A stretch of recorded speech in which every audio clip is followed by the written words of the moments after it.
Bonsoir, voici les titres de l'actualité de ce lundi 23 avril. Des transports urbains au point mort dans une cinquantaine de villes en France. Au point mort également les négociations sur la retraite à 55 ans à l'origine de cette grève. Face aux plans sociaux et aux restructurations d'entreprises, le gouvernement entend renforcer la possibilité d'action des salariés. Un implant contraceptif dans le bras sera commercialisé en France début mai. Un plan efficace, mais il y a des risques. En Turquie, les protestations contre la réforme carcérale se font sous la forme de grève de la faim jusqu'à la mort. Il y a déjà 17 victimes. Honneur au basket féminin français. La finale du titre européen se jouait entre Valenciennes et Bourges. Les basketteuses de Bourges ont remporté leur 3e titre européen. Et puis une première à l'Olympia, celui qui débute chante son jardin d'hiver et sa chambre avec vue. Henri Salvador, avec le temps, fait le bonheur de tous. Henri Salvador, à la fin de cette édition, il est en train de se recoiffer, que nous aurons le plaisir d'en retrouver en direct de l'Olympia. Les salariés des réseaux de transport public d'une cinquantaine de villes avaient choisi ce lundi pour faire grève et ainsi appuyer des négociations en cours sur la mise en place de la retraite à 55 ans. La grève a été effective, elle a fortement perturbé le trafic, mais la négociation a échoué. Commentaire Jean-Bernard Schmitt avec Jean-Louis Melin. Recherche bus désespérément. Le titre d'un mauvais film, rediffusé toutes les semaines presque partout en France.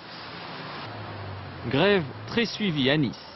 Aucun bus et des usagers de moins en moins compréhensifs. Ça fait 3 fois en 3 semaines, sachant qu'ici il n'y a que les bus, et que c'est une ville tout en longueur, c'est clair que c'est chiant.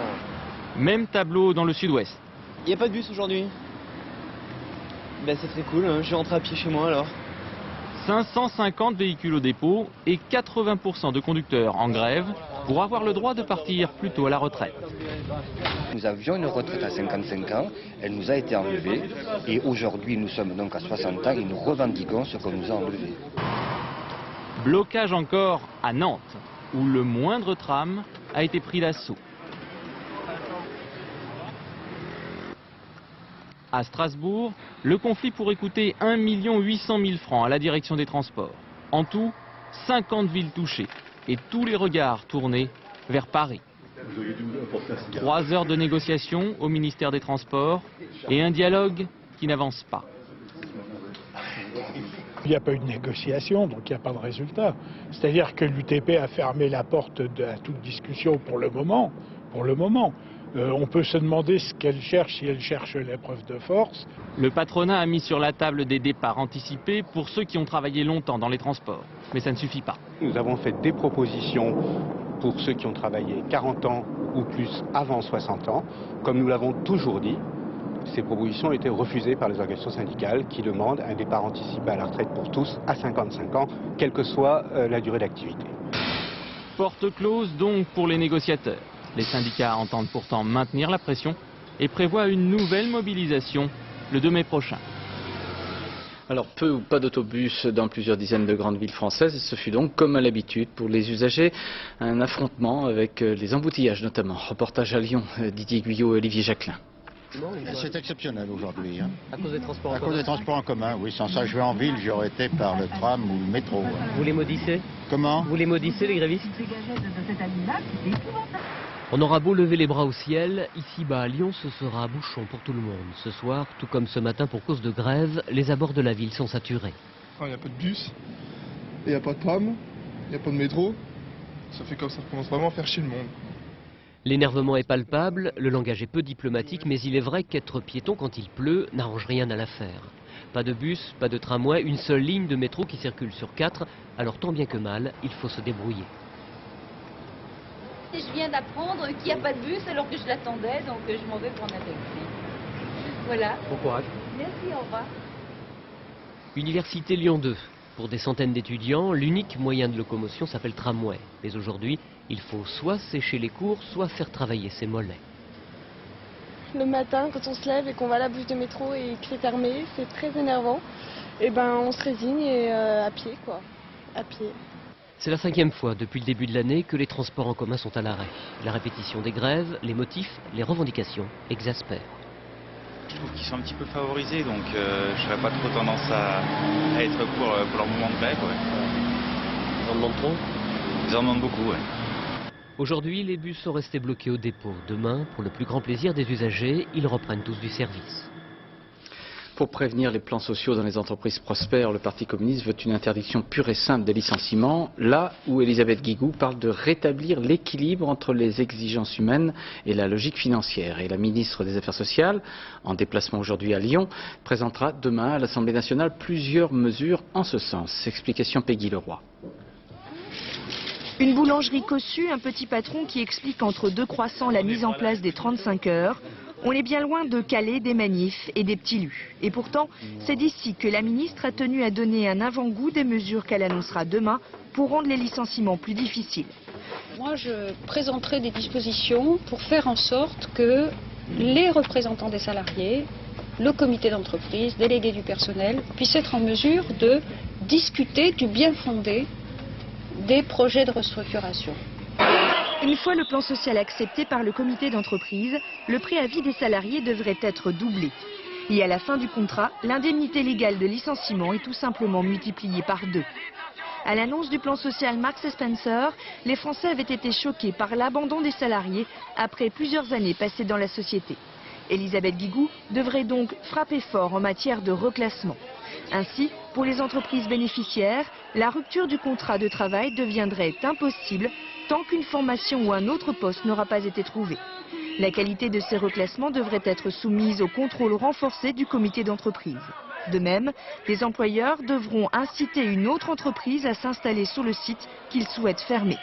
Objectif de ces mesures, éviter de nouveaux épisodes Marks & Spencer ou Danone, alors que de nouveaux plans sociaux sont annoncés pour ces jours-ci. Elisabeth Guigou sera l'invitée de Mots Croisés à 23h, notre magazine présenté par Arlette Chabot et Alain Duhamel sur France 2. Pas question pour le ministre de la fonction publique Michel Sapin de discuter plus longtemps avec les syndicats de fonctionnaires. C'est par décret que M. Sapin a indiqué les revalorisations salariales garantissant, selon lui, le pouvoir d'achat de tous les fonctionnaires. Une manière de faire qui a beaucoup déplu aux organisations syndicales, mais la dernière réunion au mois de janvier avait été un échec. Commentaire Eleonore Gay et Christian Leroux. Syndicats et ministres de la fonction publique réunis autour d'une table. La dernière image de négociation sur les salaires date de janvier 2001.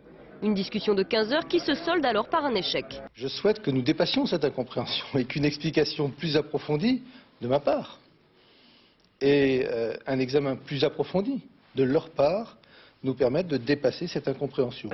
Mais aujourd'hui, l'explication et la compréhension ne sont plus des priorités pour Michel Sapin. Il a tranché seul. L'augmentation de salaire pour l'année 2000 reste fixée à 0,5%. Pour 2001, ce sera 1,2% de plus. Des mesures annoncées par courrier aux syndicats. On a obtenu 1,2% sur l'année 2001, mais c'est tout. Les organisations syndicales revendiquaient le maintien du pouvoir d'achat, y compris sur l'année 2000. Donc le gouvernement, en fait, nous propose aujourd'hui moins que ce qu'on avait négocié, même si l'accord n'a pas été accepté par les organisations syndicales. Signifier aux organisations syndicales par courrier les mesures qui sont décidées de manière unilatérale, c'est quand même pas faire preuve de modernisme et d'approfondissement du dialogue social. Les syndicats préparent en ce moment leur réponse à l'annonce du ministère. En janvier dernier, la contestation avait pris la forme d'une journée de grève dans tous les secteurs de la fonction publique. Michel Sapin qui s'expliquera demain matin à 7h50 dans les 4 vérités avec Gérard Morin. À partir du 2 mai prochain, un choix supplémentaire sera proposé aux femmes en matière de contraception. Il s'agit d'un implant sous la peau du bras. L'efficacité de ce système est annoncée pour 3 ans, mais il y a aussi des effets secondaires qui limitent son utilisation. Voyez le reportage d'Agnès Monteux et Laetitia Legendre. Ce n'est pas de la science-fiction. Cette femme allemande est en train de se faire implanter un petit bâton. Un bâtonnet grand comme une allumette que l'on installe sous la peau, à l'intérieur du bras sous anesthésie locale. Ce petit bâtonnet distille en permanence une hormone de type progestérone. Normalement, l'hypophyse ordonne aux ovaires d'ovuler. Mais ici, le contraceptif injecte en permanence une quantité d'hormones qui perturbe l'hypophyse, l'ovulation ne se fait plus. Résultat, cette contraception est efficace à 100% pour 3 ans. En Europe, 120 000 femmes de 9 pays différents sont déjà concernées. Cette contraception s'adresse en priorité aux femmes qui souhaitent se faire poser un stérilet, qui ne supportent pas la pilule ou qui n'arrivent pas à prendre régulièrement cette pilule. Certes, cet implant a beaucoup de qualités, mais chez certaines femmes, il peut entraîner des saignements importants et des règles très irrégulières. Il faut que les femmes soient parfaitement bien informées avant d'implanter ce dispositif. Son coût, 906 francs 20, remboursé à 65% par la sécurité sociale. Cette petite opération pourra se faire dans les cabinets de gynécologie. Peut-être il y aura des réticences techniques parce que c'est un acte un tout petit peu invasif, il faut passer sous la peau, il faut faire une petite anesthésie locale, donc ça peut être quelque chose qu'on a plus ou moins de facilité à réaliser. Tous les gynécologues sont formels, cette nouvelle contraception n'est qu'un choix supplémentaire pour les femmes. Elle ne remplacera ni la pilule ni les autres moyens de contraception. Vous l'avez entendu, cet implant contraceptif n'est pas utilisable par toutes les femmes, il vient s'ajouter en quelque sorte à d'autres moyens de contraception, des moyens sur lesquels il y a encore trop peu d'informations, comme l'ont constaté Laetitia Legendre et Bernard Puccesso dans un centre de planning familial à Paris. Elle m'a expliqué comme l'a fait mon gynécologue, donc ce qui n'a pas servi. Mais ce qu'elle m'a pas expliqué, c'est que faire quand je l'oubliais, quand j'avais des problèmes en fait avec cette pilule justement. Une pharmacienne qui ne donne pas suffisamment d'explications sur la contraception, des oublis de pilules et la panique quand elle apprend qu'elle est enceinte. Aujourd'hui, Mathilde, 19 ans, a décidé d'avorter. Un acte qu'elle aurait pu éviter si elle avait été suffisamment informée sur la pilule. J'étais toute seule pour me débrouiller, donc quand je l'ai oublié, après on se pose des questions, comment on va faire le lendemain, est-ce qu'on doit en prendre 2, est-ce qu'on doit l'arrêter et donc juste d'une journée oubliée, des fois ça peut arriver d'être enceinte. 2 femmes sur 3 en France utilisent une méthode contraceptive. Mais les chiffres montrent que la contraception n'est pas encore suffisamment maîtrisée. Le taux d'IVG s'est stabilisé, mais il ne baisse pas. 220 000 par an, soit un avortement pour 4 naissances. Négligence ou manque d'informations sur les moyens de contraception. Il n'y en a pas suffisamment, il faut pérenniser, il faut que ce soit tous les ans. Ça ne concerne pas les mêmes populations. Les jeunes qui aujourd'hui commencent leur sexualité, ils vont la commencer là, maintenant. La campagne contraception de l'année dernière, ils l'ont à peine entendu, ils n'étaient pas concernés, donc ils ne l'ont pas entendu. Principal moyen de contraception pour les femmes, la pilule. 41% d'entre elles l'utilisent. 16% des femmes ont recours au stérilet, 5% au préservatif. Une contraception que les femmes considèrent comme essentielle. Je crois que le nombre de femmes contraceptées reste identique. Il est extrêmement fort dans notre pays, comme dans presque tous les pays riches, je dirais. Et donc, il n'y a pas de diminution de la contraception et de diminution de la prise de contraception. Certes, les chiffres de la contraception sont stables, mais à un niveau encore trop faible. Une nouvelle campagne nationale permettrait peut-être de faire sauter les derniers tabous. De nouvelles orientations pour l'enseignement supérieur sont proposées par le ministre Jack Lang. Un cursus à points et non plus en année est envisagé, s'appuyant sur ce qui existe déjà dans certains établissements à Paris, Grenoble ou encore Bordeaux. Explication Laurence Decherf et Laetitia Fouque. Organiser les diplômes de l'enseignement supérieur, non plus en nombre d'années d'études, mais en nombre de points, c'est la principale mesure présentée par Jack Lang. Le ministre de l'Éducation nationale souhaite ainsi adopter le système européen de transfert de crédit, déjà en place dans la plupart des universités d'Europe. Un étudiant qui passera plusieurs mois à l'étranger verra reconnaître ce séjour à l'étranger comme élément de son diplôme, de même lorsqu'il ira en stage en entreprise ou lorsqu'il accomplira toute une série d'initiatives personnelles ou collectives. 60 points correspondent aux connaissances acquises en une année. Un DUG nécessitera donc 120 points, alors qu'un diplôme de 3e cycle en demandera 300. Premier objectif de cette réforme, favoriser la mobilité des étudiants en leur donnant la possibilité de capitaliser des points en France ou ailleurs en Europe. Un étudiant peut ainsi acquérir 40 points à Paris et 20 points dans une université de Londres ou de Marseille afin d'obtenir son année. Autre but, diversifier les parcours de formation. Les étudiants pourraient ainsi suivre un cursus pluridisciplinaire, exemple, allier la biologie et l'informatique ou le droit et les langues vivantes. Côté étudiants, les syndicats redoutent le manque de moyens et l'incohérence dans le choix des matières. Nous y voyons à la fois des aspects positifs, c'est-à-dire que ça peut participer, ça peut favoriser la mobilité étudiante, ça peut favoriser les équivalences de diplômes au niveau européen. Cela dit, il y a des grosses incertitudes qui pour nous restent à lever, c'est-à-dire qu'au niveau de la cohérence pédagogique, nous refuserons le supermarché du savoir. Un texte pourrait être rédigé dès cet été. Déjà en place dans 3 universités françaises, cette réforme devrait être généralisée d'ici 3 ans.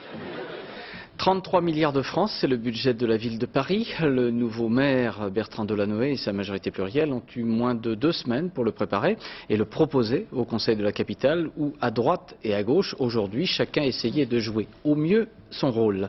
Reportage Laurent Hakim, Alain Locassio et Christophe Pouchoulin. Ce qui est très pratique à la mairie de Paris, c'est que même avec l'alternance, chacun joue toujours son rôle. Au Conseil de Paris, tout a changé, une nouvelle majorité, un nouveau maire, Bertrand Delanoë, un nouveau préfet de police, Jean-Paul Proust, et évidemment un nouveau discours. Tous les taux des impôts locaux restent stables par rapport à l'année dernière.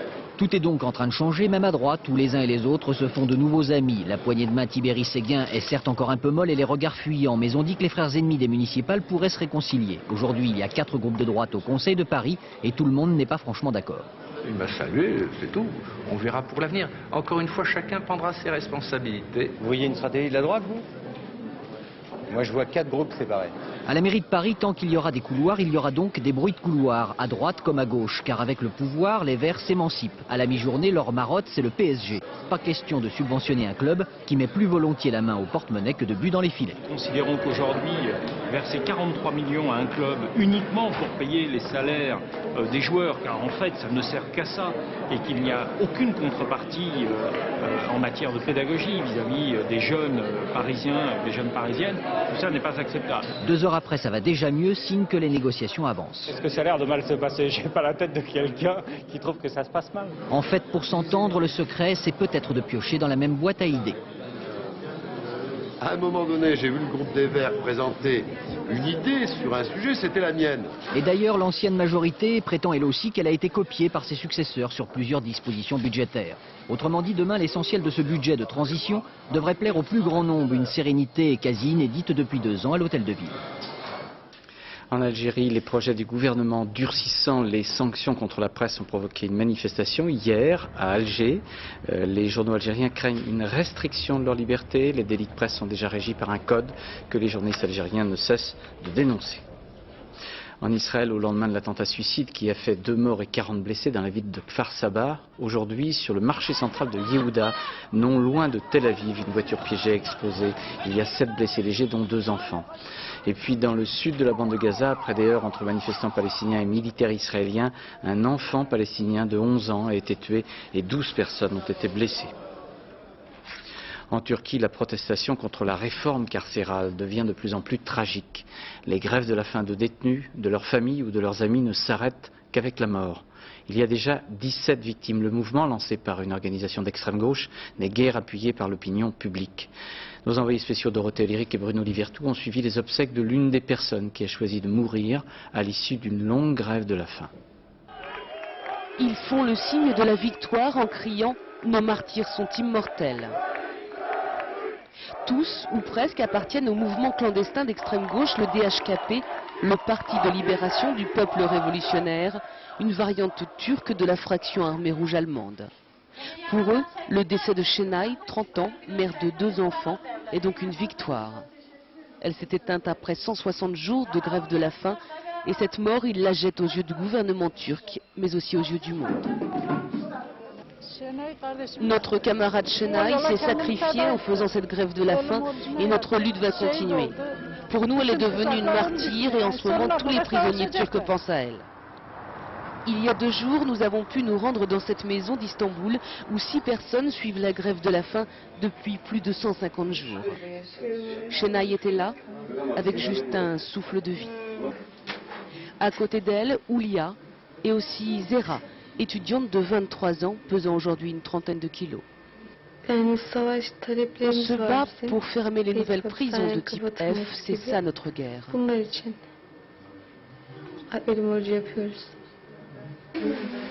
Selon la loi antiterroriste turque, les détenus doivent rester en isolement, mais cet isolement serait, selon les grévistes, source de violences policières. Je suis contre la grève de la faim. Je déteste voir les gens mourir, mais les prisonniers ont des droits légitimes et démocratiques qu'il faut soutenir. Ce soir, la fille de Şenay, âgée de 9 ans, a levé le poing avec les militants. Sa maman est sous la terre, son père se meurt. Les gens du parti, eux, lui parlent de la cause, plus importante que la vie. Pour renoncer à leur grève de la mort, les militants veulent des réponses concrètes du gouvernement à leurs revendications. Après plus de 5 mois de grève de la faim, leur détermination est intacte et ils sont prêts, s'il le faut, à mourir par centaines. Et puis à Istanbul, 120 personnes dans un hôtel du centre-ville ont été prises en otage toute la nuit dernière par un commando pro-tchétchène venu protester ainsi contre l'intervention militaire russe en Tchétchénie. Tous les otages ont été libérés et les agresseurs se sont rendus sans dommages. Au Monténégro, pays appartenant à la fédération yougoslave, la consultation électorale hier a donné une courte victoire au président Milo Djukanovic. Mais celui-ci ne pourra faire aboutir son projet de référendum sur l'indépendance qu'au prix d'une alliance politique, alliance encore incertaine. À Québec, les chefs d'État et de gouvernement de 34 pays d'Amérique se sont donnés jusqu'au janvier 2005 pour achever leurs négociations sur une zone de libre-échange économique englobant tout le continent américain, nord et sud. Cela représente un marché impressionnant de quelques 800 millions de personnes. Commentaire Gérard Grisbeck. Il représente la plus grande zone économique du monde, 34 chefs d'État ou de gouvernement venus du même continent. L'Amérique de l'Alaska à la Terre de Feu, avec un chef d'orchestre, George Bush, qui a fait de ce projet de zone de libre-échange des Amériques l'un des principaux objectifs de son mandat. C'est un partenariat très solide. C'est un partenariat qui nous aidera tous à nous épanouir dans nos pays et nous permettra de réaliser nos rêves dans le respect mutuel. Il est bien lyrique, George Bush. Pourtant, le projet de libre-échange du nord au sud du continent ne fait pas l'unanimité, à commencer par le président du Brésil, Fernando Cardoso. Car aujourd'hui coexistent sur le continent deux ensembles économiques. Au nord, l'ALENA qui regroupe le Canada, les États-Unis et le Mexique. Au sud, le Mercosur qui comprend le Brésil, le Paraguay, l'Uruguay et l'Argentine. Le projet américain est de regrouper tout le monde sauf Cuba pour des raisons politiques. Les Brésiliens doutent de la bonne foi des Américains et sont très opposés à un processus qui remettrait en cause l'existence du Mercosur. Or, il s'agit bien d'une certaine façon de cela. Ce qui est très grave puisque sans le Brésil, il est difficile d'imaginer que ces négociations aboutissent. En fait, les affrontements de ce week-end au Québec ont masqué des affrontements plus graves, mais en coulisses, entre pays riches et pays pauvres. Entre Américains qui veulent gagner de nouveaux marchés et Latino-Américains qui cherchent à s'organiser entre eux pour continuer à commercer avec l'Europe sans devoir demander la permission à Washington. Au sud de l'Écosse, un cas humain présumé de fièvre afteuse aurait été notifié. La personne concernée est un homme ayant participé à l'abattage d'animaux. Il faut rappeler que la fièvre afteuse prend une forme bénigne chez les humains et qu'elle n'est pas mortelle. Concorde pourrait retrouver son certificat de navigabilité avant la fin de l'année. C'est l'espérance du ministre des Transports Jean-Claude Guesseau. Pour l'instant, la reprise des vols de Concorde dépend des résultats des tests appliqués sur les pneus de l'appareil sur la base aérienne d'Istres. Commentaire Patrick Fandiou. Quand il s'est posé sur la piste de la base militaire d'Istres mardi dernier, le Concorde était encore équipé de ses anciens pneus. Fabriqués par l'américain Goodyear, ils ont été directement plus ou moins mis en cause par les différentes enquêtes sur le crash. Principal reproche, leur fragilité. À Istres, 3 mois après des essais de fuite de carburant, l'avion va tester un nouveau type de pneumatique. Cette fois-ci, c'est Michelin qui va l'équiper avec une nouvelle technologie que le constructeur français se garde bien de dévoiler, même dans ses films publicitaires. On sait juste que ce nouveau pneu radial devra répondre aux fortes contraintes spécifiques à l'aviation, qu'elle soit civile ou militaire. Le pneu doit être capable de passer de 0 à 360 km/h en moins d'une minute. Il peut supporter une charge de 30 tonnes et sa température peut passer en quelques instants de moins 50 degrés dans la soute à 100 degrés à l'atterrissage. Mais pour équiper le Concorde, Michelin devra aussi fabriquer dans ses usines un pneu qui s'échauffe moins, s'use moins vite, mais surtout n'éclate pas en plusieurs gros morceaux comme ce fut le cas lors de l'accident, avec les conséquences que l'on sait. Le nouveau pneu, même en cas d'explosion, partirait en miettes, sans risque pour les réservoirs, un éclatement en semoule, disent les spécialistes. Mais avant que le Concorde ne revole, il faudra que British Airways effectue d'autres tests avec les réservoirs tapissés de Kevlar. Ce sera sans doute au début du mois prochain. Mais la compagnie britannique, contrairement à Air France, a déjà tout prévu pour reprendre ses vols dès l'été. Nouvelle cabine, nouveaux sièges, luxe, calme et volupté pour ses futurs et fortunés clients. À Grenoble, au procès de la secte de l'ordre du Temple solaire, le tribunal examinait aujourd'hui les écrits du seul prévenu, Michel Tabachnik. Expert à l'appui, il s'agit pour les magistrats de faire une lecture de ces textes destinés aux adeptes de la secte. Compte rendu d'audience avec Dominique Verdeillan et Guillaume Fautra. Rendre limpide un discours ésotérique, souvent abscon, redondant, bref, hermétique. C'était la mission de Jean-Marie Abgral, cet expert spécialiste des sectes et des sociétés secrètes, à analyser les 21 textes signés de la main de Michel Tabachnik, les archers. J'avoue, dit l'expert, qu'il y a des archers où je n'ai rien compris. Certains paragraphes sont véritablement incompréhensibles. L'OTS était, dit-il, dans une logique apocalyptique. C'était leur pain quotidien. Les archers, poursuit l'expert, c'est l'antichambre de la carbonisation, mourir par le feu en guise de sacrifice. Ces archers ne peuvent pas être dissociés du reste de l'enseignement. C'est la dernière partie, c'est on va dire le point d'orgue de l'enseignement, c'est ce qui, d'une certaine façon, matérialise le changement de l'ordre, et ça fait partie du corpus théorique qui a permis aux adeptes d'accepter progressivement l'idée de mort. Maître Spinner a lui aussi lu et analysé les écrits de son client. Et surprise, il n'a pas eu la même lecture. Bref, tout est question d'interprétation. On est en train de juger un homme sur ses écrits, et vous avez celui qui est le plus acharné à sa perte, qui vient reconnaître lui-même que ses écrits ne sont pas d'une clarté exemplaire. Et à ce moment-là, il se lance dans une interprétation de l'interprétation des écrits. Tout ça est assez consternant. Débrouillons des textes sans importance, sans aucune arrière-pensée devant ces juges. Michel Tabachnik est le plus critique envers ses écrits. Je suis, dit-il, à des années-lumière de tout cela, de la mort et du massacre du Vercors. Alors ces textes, à la justice de dire qui en parle le mieux, l'expert ou l'auteur. À Saumur, on continuait aujourd'hui le déblaiement d'une partie des remparts du château effondré en raison des intempéries. Le site pourrait être sécurisé demain et l'on prévoit de démonter pierre par pierre une autre partie des remparts, une autre partie encore menaçante. Près d'Abbeville, dans la Somme, le pont du village de Pont-Rémy est submergé. Un pont de secours est actuellement installé cet après-midi dans les rues d'Abbeville. Plusieurs dizaines d'habitants inondés, de maisons inondées, manifestaient leur colère non loin de la sous-préfecture. Et puis vendredi prochain, le président Chirac recevra une délégation d'élus locaux de la Somme. Du sport avec le basket féminin à l'honneur. Il y avait hier soir à Messine en Italie 2 équipes françaises en finale de la Coupe d'Europe. Valenciennes a été battue par Bourges. Bourges qui en est à son 3e titre européen. Les joueuses du club berruyer ont été reçues dans l'enthousiasme évidemment. Ce soir à Bourges, elles symbolisent toute la dynamique du basket français féminin. Reportage Christelle Bertrand, Aurélie Legrand.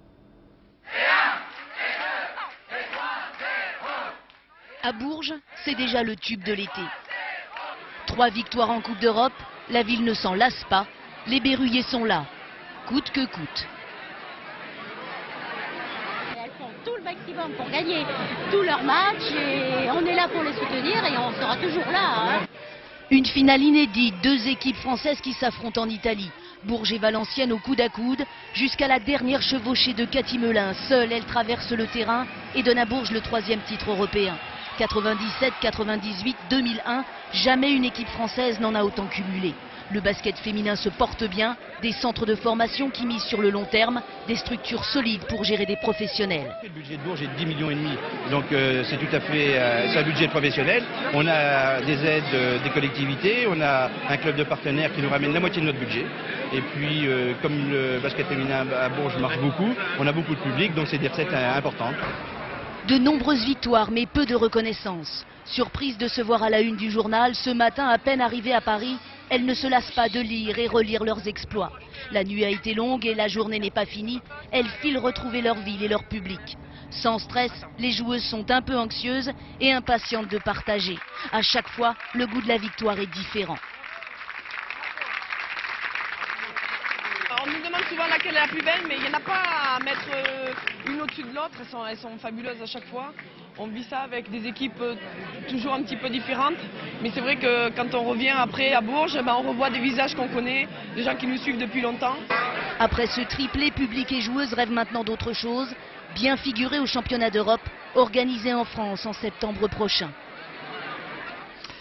Dans quelques dizaines de minutes, ce sera une très grande première à l'Olympia à Paris. Henri Salvador, 83 ans et beaucoup de douceur et de rire en plus, sera pour la première fois sur cette scène.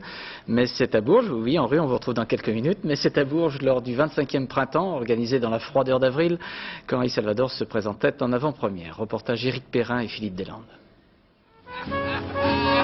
L'anticyclone des Açores étant définitivement porté disparu, Henri Salvador serait donc notre dernier espoir de chaleur. Il paraît que vous nous apportez du soleil. Oui, oui, j'espère. C'est l'hiver de Bourges. Oh, les beaux. Tour de chauffe, passez-moi l'expression, avant l'Olympia, Bourges et son festival. À quelle heure on commence là?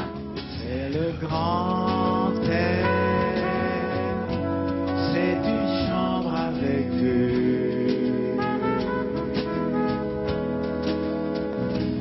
C'est le grand air, juste au coin de la rue. Il a beau faire le beau temps avec ses chansons, Henri Salvador, 83 ans, sait que rien n'est jamais gagné. Une question le taraude, comment la génération rap et techno va-t-elle l'accueillir? Je sais que les jeunes, quand ils n'aiment pas, ils n'aiment pas. Mais quand ils aiment, ils aiment. Pas question pour autant de céder aux effets de mode. Beau costume, bel orchestre, belle mélodie, belle chanson. Je voudrais du Fred Astaire, revoir un latte correct.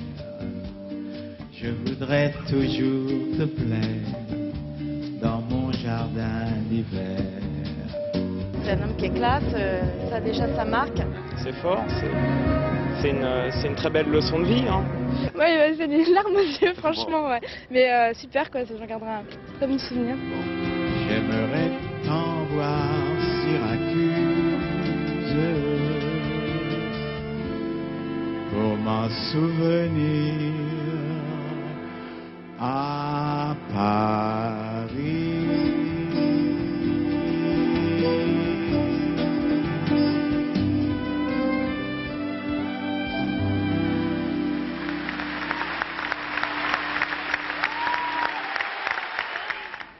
Bonsoir Henri, vous allez bien? Bonsoir monsieur le directeur.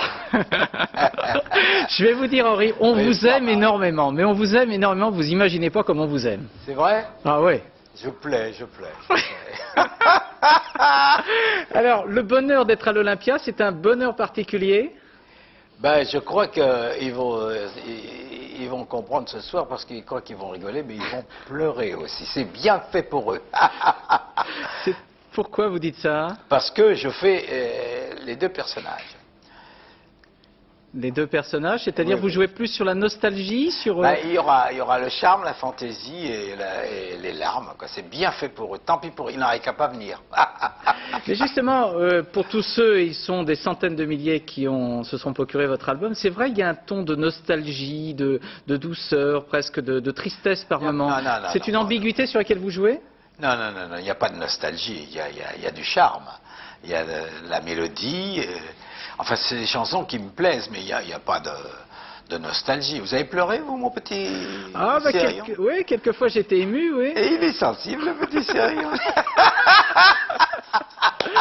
Alors, on a tellement dit, vous devez en avoir par-dessus la tête de répondre à toutes les questions, là, depuis quelques mois. Non, pas du tout. Non. On a dit que c'était une forme de leçon aux modes. D'une certaine manière, votre réussite? Non, au mode? Moi, je ne suis pas la mode, je la crée. Ah, vous l'avez subi quelquefois, on vous a oublié quelquefois. Travers, parce que vous savez, quand il y avait de 60 jusqu'à... Enfin, pendant 10 ans, de 60, quand il y avait tous les yéyés, tous ces trucs nouveaux, les rock, les reggae et tout, moi, pour passer au travers, je faisais rire les gens. Et le rire, il n'y a pas de prise sur le rire. Donc je suis passé jusque-là et pof, je suis arrivé là et j'ai sorti un joli disque comme j'aime. Ouais.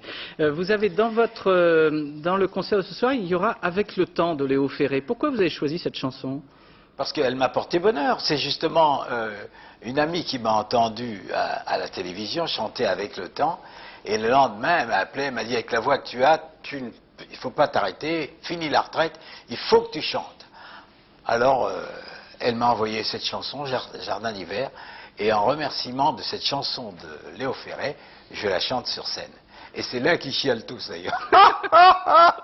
Pourtant, vous êtes très très différent, presque on pourrait dire éloigné de Léo Ferré, non? Non, pas du tout. C'est moi qui étais le créateur de ces chansons en France. Je chantais « J'habite à Saint-Germain-des-Prés et tous les soirs j'ai rendez-vous avec Verlaine ». J'avais enregistré ses premières chansons. Il était aux Assassins à cette époque-là. Vous pouvez pas m'en chanter une autre encore? Pourquoi faut payer votre place, mon pote. Mais qu'à venir demain soir. Oui. Parce que vous pouvez pas venir ce soir, cochon. Ouais. Alors, mais là, c'est quand même un peu formidable parce que vous aviez une vie tranquille, vous jouiez à pétanque, vous aviez vos copains et tout. Et maintenant, c'est un calendrier, un agenda qui est bouclé sur 2 ans. Ça m'est tombé sur la gueule, vous comprenez. Il y a cette chanson qui a amené le disque, et puis le disque qui a amené une tournée, et puis prisonnier.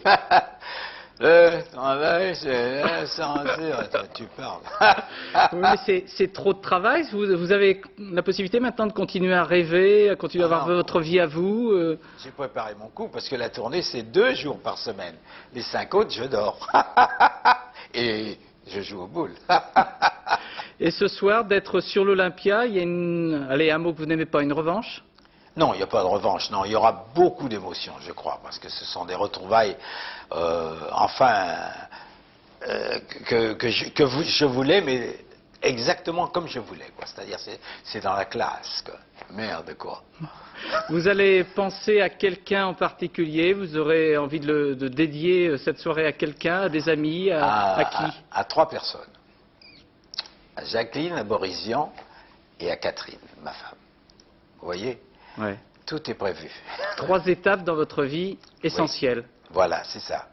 Il est bien sérieux. Hein. Les 3 étapes de 3 personnes qui vous ont dit, comme maintenant des centaines de milliers, on vous aime beaucoup, Henri. Ça, c'est très gentil à vous. Oui, c'est vrai. Bon, ben, merci beaucoup d'avoir été en direct avec nous depuis l'Olympia. Bonne soirée. Merci encore, Henri Salvador. Voilà, nous arrivons à la fin de cette édition. Auparavant, je voudrais vous signaler que les prix Romy Schneider et Jean Gabin, 21e prix Jean Gabin, 18e prix Romy Schneider, remis à des jeunes comédiens. D'abord, vous le voyez, vous le reconnaissez, José Garcia, qu'on retrouve notamment La vérité si je mens pour le prix Jean Gabin, et puis Hélène de Fougerolles pour le prix Romy Schneider. On la voit notamment à l'affiche de Mortel Transfert de Jean-Jacques Benex. Avant de refermer le journal, je vous rappelle 2 actualités que nous avons développées. Tout d'abord, la grève dans les transports urbains, des transports au point mort dans une 50aine de villes en France aujourd'hui. Au point mort également, les négociations sur la retraite à 55 ans à l'origine de cette grève. Et puis un implant contraceptif dans le bras sera commercialisé en France début mai. Un plan efficace, mais il y a des risques. Toutes les femmes ne peuvent pas l'utiliser. Tout de suite après cette édition, la météo avec Nathalie Riouet, et puis après le film Poursuite d'Octobre Rouge, Mots croisés, le magazine, à 23h10 avec Arlette Chabot et Alain Duhamel. Il y aura comme invité Elisabeth Guigou, Robert Rue, Jean-Louis Borloo, ainsi que des salariés des syndicalistes de l'U et Moulinex. Le dernier journal, c'est à minuit 45 avec Laurence Piquet, suivi du magazine Musique au cœur. Et puis je vous retrouverai demain à 20h. À demain, bonsoir, merci.